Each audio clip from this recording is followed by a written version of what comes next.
రాజకీయ సమరానికైనా తిరుగుబాటుకైనా నేను సమాధానం చెప్పాల్సింది ఇద్దరికే.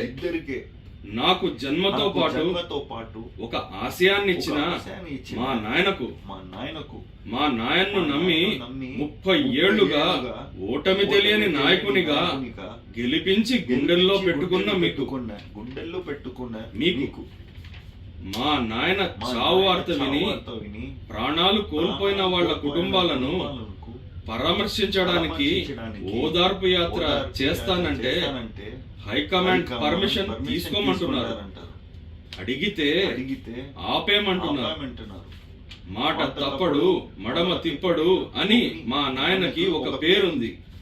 ఆ వైఎస్ఆర్ కొడుకుగా ఇచ్చిన మాట తప్పి ఢిల్లీ అధిష్టానానికి తల దించమంటారా? రాజకీయ సమరానికైనా తిరుగుబాటుకైనా నేను సమాధానం చెప్పాల్సింది ఇద్దరికే. నాకు జన్మతో పాటు ఒక ఆశయాన్ని ఇచ్చిన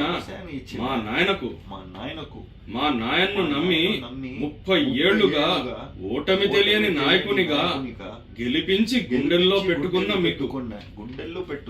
మీకు మా నాయన చావు వార్త విని ప్రాణాలు కోల్పోయిన వాళ్ళ కుటుంబాలను పరామర్శించడానికి ఓదార్పు యాత్ర చేస్తానంటే హైకమాండ్ పర్మిషన్ తీసుకోమంటున్నారు.